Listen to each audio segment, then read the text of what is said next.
So when a banking giant like BMO drops its quarterly report, it's not just some memo for shareholders. Nope.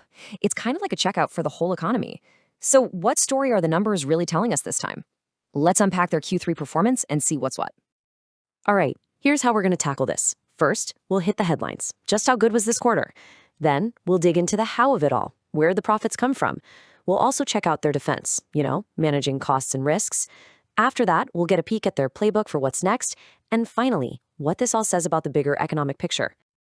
Okay, let's just get right to it. No messing around. How did BMO actually do? Well, the short answer is they had a really, really good quarter. And you don't have to take my word for it. Even before you see a single number, the bank's own CEO, Darryl White, came out with this pretty confident statement. When he uses phrases like strong earnings growth and solid revenue, he's really setting the stage for some good news. And there it is, the big one, the headline number everyone waits for, a reported net income of $2.33 billion. I mean, just think about that. That's the profit they cleared in just 3 months. It's a massive, massive figure. Now, if you're holding BMO stock, this is the number that really hits home. That huge profit gets broken down to $3.14 for every single share. It's probably the most important metric for any investor. And to really put that profit into perspective, just look at this comparison to last year. Net income jumped 25% from the same quarter last year. In the world of big banks, that is not just a little bit of growth. That's a huge leap forward. It shows some real momentum. A 25% jump in profit, that's seriously impressive. But it also makes you ask the obvious question, where did all that money come from? So let's pop the hood and unpack the bank's revenue engine. So you can basically think of the bank's money-making machine as having two main parts. The bigger piece of the pie, at $5.5 billion, is what's called net interest income. That's their bread and butter, right? Earning money from loans. The other $3.5 billion comes from things like fees and wealth management. And that core business of lending, that's really what's fueling the whole operation. Overall revenue shot up 10% from last year, but that was powered by a huge 15% surge in that net interest income. It just tells us that BMO is getting much more profitable at its most basic job, lending money out.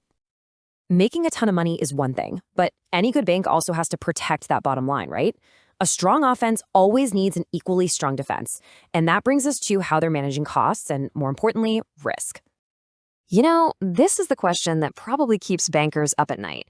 With so much economic uncertainty out there, how do you prepare for the possibility that some loans just might not get paid back? This brings us to a term you'll see in every single bank report, the provision for credit losses, or PCL. Now, it sounds super technical, but it's not. Just think of it as the bank's rainy day fund. It's the money they stash away just in case some other borrowers can't pay them back. Simple as that. And when we look at their rainy day fund, we actually see a real sign of confidence. BMO set aside less money for potential bad loans this quarter than they did last year. That suggests they think their loan portfolio is getting healthier, and hey, it also directly helps boost that bottom line profit. And it's not just about managing loan risk. It's also about internal discipline. They improved this key metric called the efficiency ratio. All this means is that for every dollar they earned, they spent less money to make it. That's just a clear sign they're running a really tight ship. Okay, so that's the story of the last 3 months. Solid performance. But what about the future? Where is BMO placing its bets for what's coming next? Their strategy for the future seems to boil down to 3 key things. First, they're rewarding shareholders directly, giving them a nice dividend hike. Second, they're betting on themselves by announcing a massive plan to buy back their own stock. And third, they're expanding their reach by acquiring a wealth management firm. It's a pretty clear plan for growth. Of course, no bank is an island. Its success is always going to be tied to the health of the economy it operates in. So what kind of economic waters is BMO sailing into? Well, when you look at the economic forecast for BMO's 2 biggest markets, Canada and the US, a pretty clear theme starts to emerge. Both countries are kind of bracing for slower growth and, unfortunately, rising unemployment. And those expected interest rate cuts, they could actually squeeze bank profits down the line. It's a challenging landscape for sure. And on top of all that, the bank is also flagging some major global wildcards. We're talking about shifting trade policies, geopolitical conflicts. These are the big, unpredictable headwinds that could really throw a wrench into the economy and, by extension, the bank's performance. So what's the big takeaway here? On one hand, you've got a bank that just put up a fantastic quarter, and it's backed by a clear strategy for growth. But on the other hand, it's sailing straight into an economic forecast that's full of uncertainty. And that leaves us with the million-dollar question. Can BMO's internal strength and smart moves keep winning, even if the wider economic winds really start to shift? Now, that's the story we're all going to be watching. Welcome to the Deep Dive. So today we're digging into the BMO Financial Group third quarter 2025 report. This covers up to July 31st, 2025. And our mission here really is to get past the headlines. We want to uncover what's actually going on, this interesting tension between their strong internal performance and some, well, pretty clear warning signs about the economy.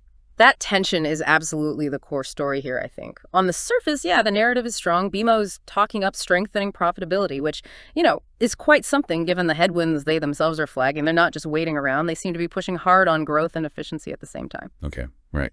And their CEO, Darrell White, he specifically called out rising profitability and pointed to the U.S. businesses as a key driver there, but also talked about investing in growth, digital, AI, talent, treating tech like it's, mission critical. And to anchor all that strategy talk, let's get the key numbers out first. For the quarter, reported net income was $2,327 million.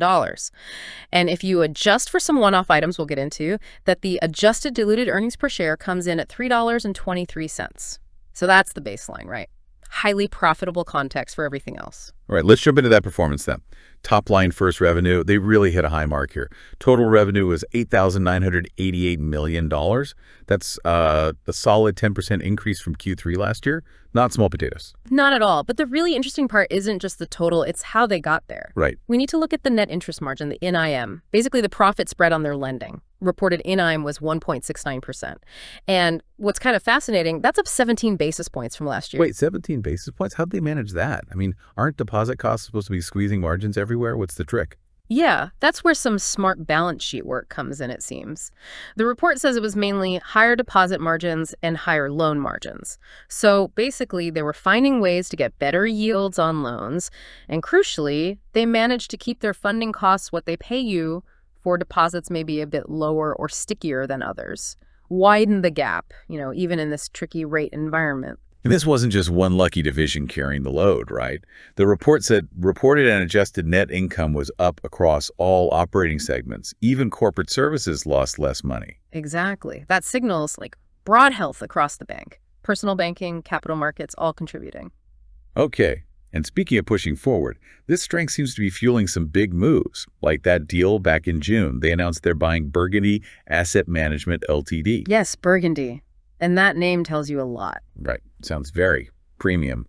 Who are they aiming for with this? Oh, definitely the top tier.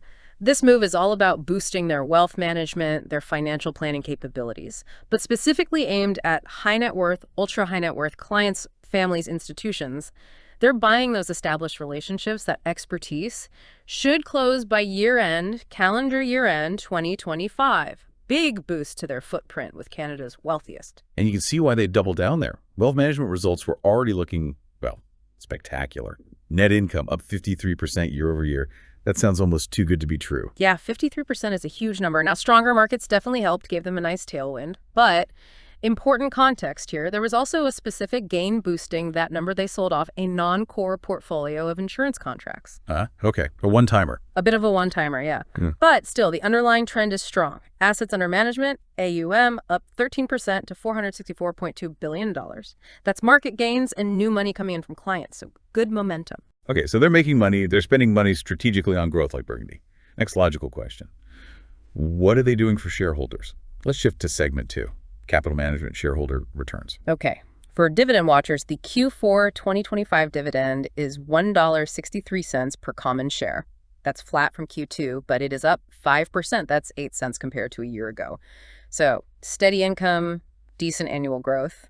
But the really interesting capital move, maybe even a bit aggressive, is the share buyback. The NCIB, they announced just, end of August? Yeah. That they're stopping their current buyback after already buying back 15.7 million shares, which is a lot, and starting a new, bigger one. Yes. And the scale is notable, subject to the usual regulatory approvals, of course. But the new plan authorizes buying back up to 30 million common shares for cancellation. For listeners, that's a very strong signal. It says management thinks the stock is undervalued and they have extra capital they feel is best used this way. Hang on. So are they confident enough to launch this massive buyback, but also worried enough about the economy to be increasing their loan loss provisions? We'll get to that, but that's interesting tension.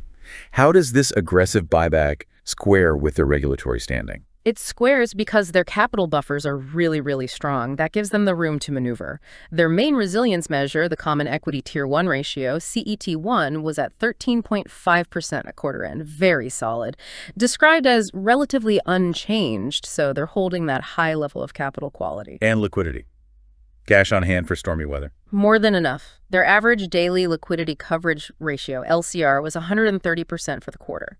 Now remember, 100% is the minimum required. So 130% means they have, let me see the number, $58.1 billion surplus above that minimum. That's a huge safety net. Makes a big buyback feel, well, more comfortable from their perspective. And there's this regulatory piece too, right? The capital floor wasn't operative, and OSFI, the regulator, has basically hit pause on making banks hold even more capital through that adjustment factor. It's still at 67.5%. Exactly. The floor wasn't biting, and OSFI has deferred increases until further notice. So you have strong internal buffers, tons of liquidity, and regulatory stability. That's kind of the perfect setup to announce a big buyback. Okay, now let's do that sharp pivot. Because if things internally are so rosy, why the cautious tone in their forward-looking statements? We're into segment 3, economic environment and credit quality. Yeah, they are definitely ringing some alarm bells. Geopolitics, specifically. Changes in U.S. trade policy. They explicitly mention risks like escalating U.S. tariffs, potential problems from USMCA renegotiations.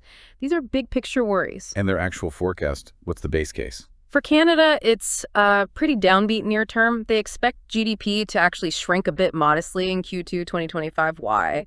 Weak exports, weak business investment, likely linked to those U.S. trade issues, and they see growth struggling through Q3 as well.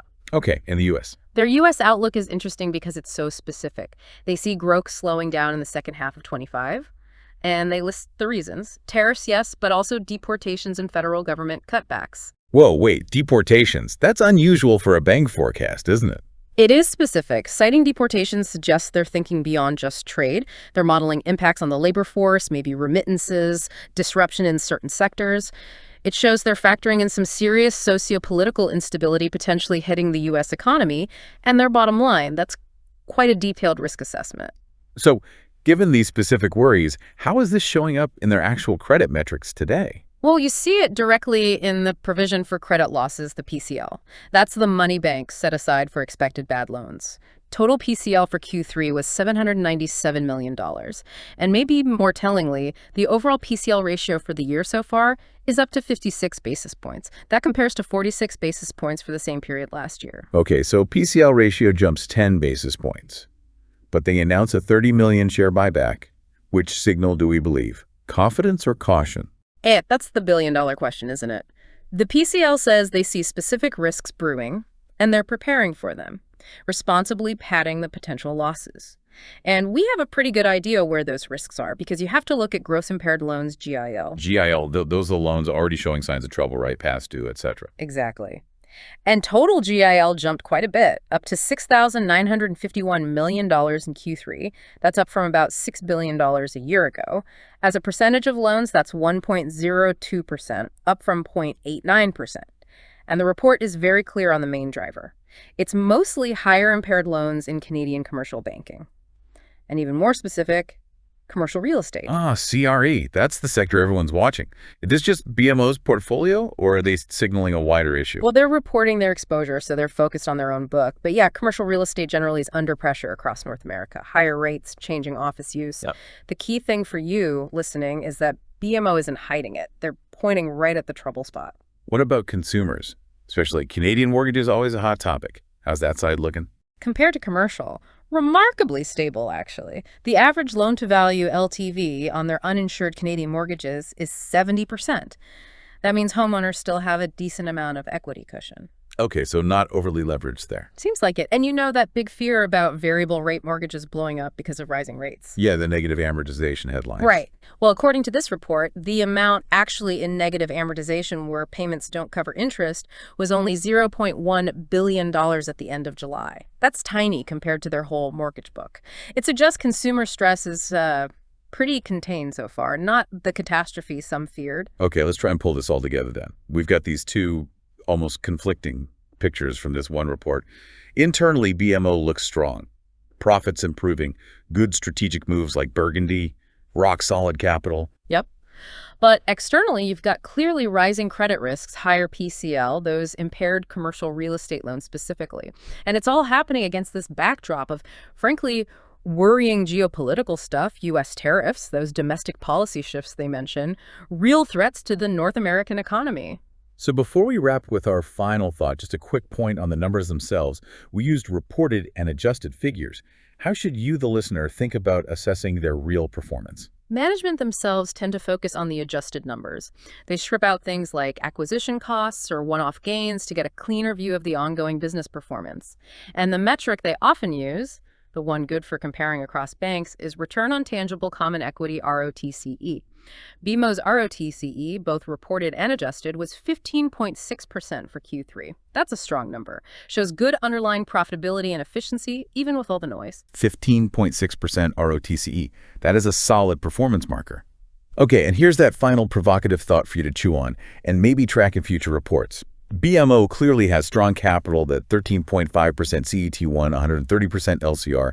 They know the regulator, OSFI, has deferred tightening the capital floor rules for now. So given that strengthened regulatory breathing room, how should we interpret their decision to launch that really aggressive new share buyback up to 30 million shares? How might that influence their appetite for risk, especially when they themselves acknowledge these big macroeconomic uncertainties, particularly those U.S. tariff risks? Yeah, that tension deploying capital so aggressively while simultaneously warning about external dangers, that's the key dynamic to watch. It's going to be fascinating to see how that plays out in the coming quarters.